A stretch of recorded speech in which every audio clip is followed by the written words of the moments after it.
Suatu hari, di desa kecil bernama Lonkar, tinggal seorang tukang periuk bernama Hari bersama istri dan putranya.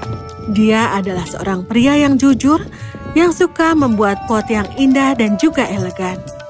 Bengkelnya dipenuhi oleh pot dan vas dengan warna, bentuk, dan ukuran yang berbeda-beda, dan orang-orang dari desa senang mengunjungi bengkelnya untuk melihat semua pot yang indah.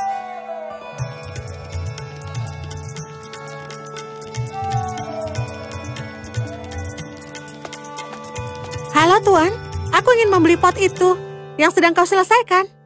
Oh, yang ini?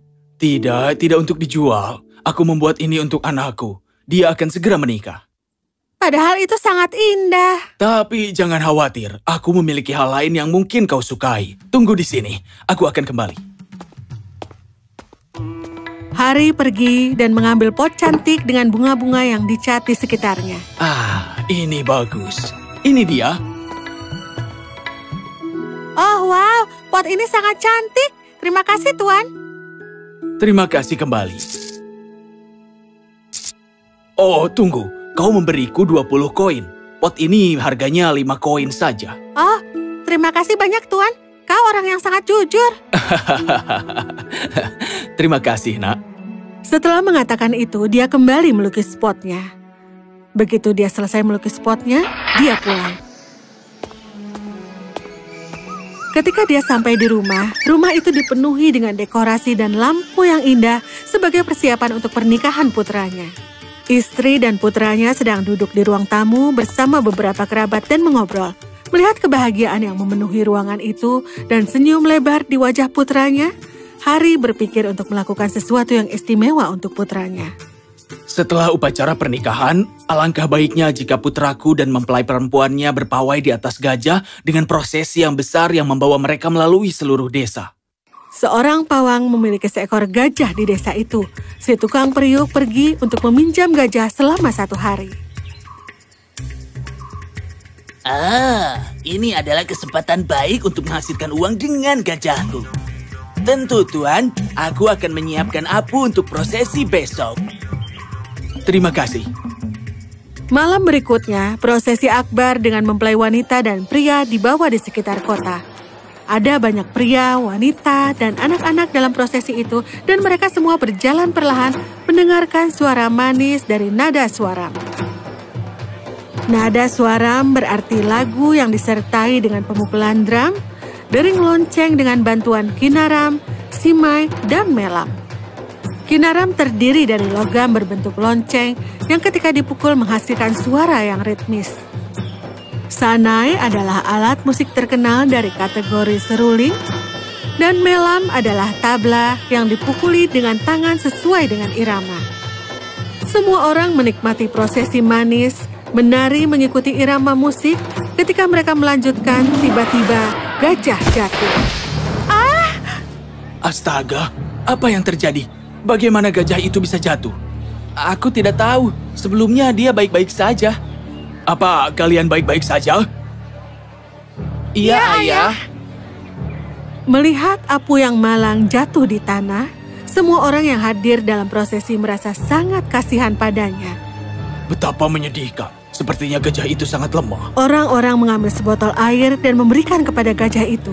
Apu meminumnya tetapi masih lemah dan kakinya telah terluka karena jatuh. Perajin tembikar itu merasa sangat menyesal dan pergi ke Mahut untuk berbicara dengannya. Di tengah prosesi itu, gajahmu tiba-tiba pingsan. Aku sangat minta maaf. Jatuhnya dia itu melukai kakinya. Apu adalah temanku. Bagaimana bisa kau melukainya? Aku sungguh minta maaf, tapi aku tidak melakukan apapun untuk sengaja menyakitinya. Aku tidak akan pernah melakukan apapun untuk menyakiti makhluk hidup manapun. Itu salah. Aku akan membawa hal ini kepada hakim besok. Dia akan memastikan kau memberiku ganti rugi yang baik karena menyakiti temanku. Mahut pergi dan memberikan bantuan pada Apu. Dia membawanya ke dokter hewan yang menyatakan bahwa kakinya terluka dan memberinya beberapa perban. Oh, apuku tersayang, aku minta maaf kau terluka. Aku akan memastikan bahwa pembuat pot itu membayar untuk ini. Mengatakan ini, keesokan harinya dia pergi ke pengadilan dan mengajukan pengaduan terhadap pembuat tembikar. Ceritakan, apa yang terjadi semalam dan bagaimana gajahnya bisa jatuh? Yang mulia, gajahnya, Apu, yang aku pinjam darinya, tiba-tiba jatuh di tengah perjalanan saat mempelai wanita dan pria berkeliling desa. Aku tidak memiliki niat untuk sengaja membahayakan gajah itu. Aku juga telah meminta maaf kepada Mahut. Dia telah menyakiti apuku. Permintaan maaf tidak cukup. Aku menuntut ganti rugi untuk ini. Ganti rugi? Biarkan aku memberitahumu ini. Cedera makhluk hidup tidak dapat dikompensasi. Hewan bukan hal yang kau gunakan untuk menghasilkan uang. Mereka adalah makhluk hidup yang seharusnya tidak digunakan sebagai sarana hiburan dan uang. Itu adalah sebuah kekejaman. Jika kau begitu khawatir tentang gajahmu, maka kau akan merawatnya dengan baik. Cedera gajah terjadi ketika dia jatuh, dan itu karena dia lemah. Yang mulia, aku tahu itu. Aku harus merawatnya dengan baik. Katakan padaku, mengapa kau tidak menjaga Apu dan kesehatannya? Masalahnya, Apu telah menjadi bagian dari keluargaku sejak dia masih kecil. Kita sangat dekat. Selama beberapa tahun terakhir, aku belum melakukan baik dalam bisnisku. Karena itu, aku belum bisa memberi makan keluargaku cukup, termasuk Apu. Aku minta maaf tentang hal itu. Aku mengerti. Aku sudah membuat keputusan. Tuan Hari, tuduhan kepadamu telah dicabut. Karena kau tidak melukai binatang itu dengan sengaja. Namun, kau akan dikenakan denda 1.000 rupiah karena menggunakan hewan liar sebagai hiburan. Iya, Yang Mulia. Aku mengerti sekarang. Hewan tidak boleh digunakan sebagai hiburan. Dan untuk gajah, desa bukan tempat bagi Apu. Ia akan dikirim ke Suaka Margasatwa, tempat ia akan dirawat dan direhabilitasi.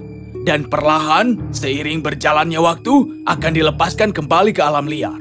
Tapi dia adalah temanku. Aku tidak ingin dia pergi.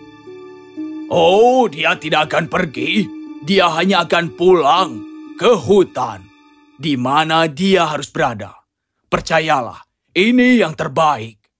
Hewan liar adalah bagian dari hutan. Untuk itulah alam ada. Dan ketika kita, manusia, mengganggu dan menebangi tanah mereka, kita tidak hanya mengambil rumah mereka, tetapi juga berkontribusi terhadap pemanasan global yang mengakibatkan kepunahan banyak makhluk.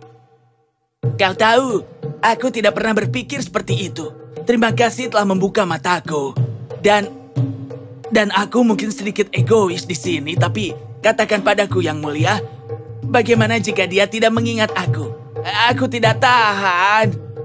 Anakku, itulah keindahan tentang gajah. Mereka tidak pernah lupa. Mahut mengangguk.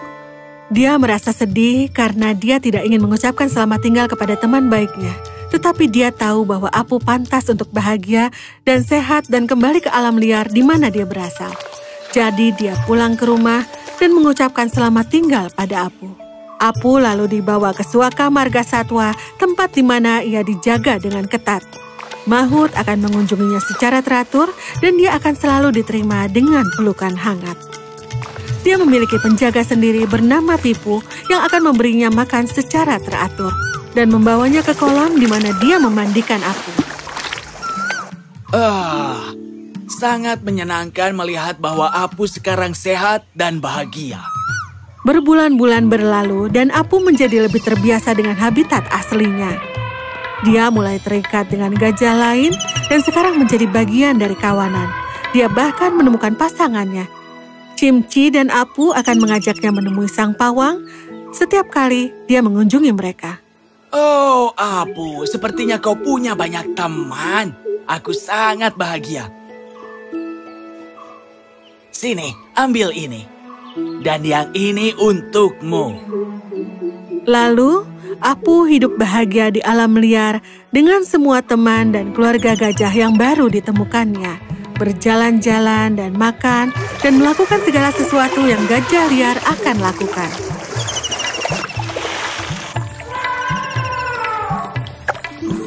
Dan untuk Mahut, ya, dia menjadi teman baik dengan Hari sang pembuat tembikar.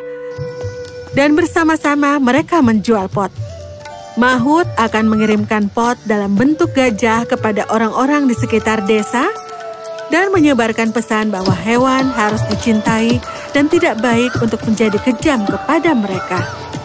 Apa yang kita pelajari dari cerita ini adalah bahwa hewan adalah yang terbaik di habitat alami mereka. Dan kalau kita memang ingin membantu mereka, yang harus kita lakukan adalah bersikap baik hati. Karena kebaikan tidak membutuhkan biaya, namun itu nilainya tidak terukur.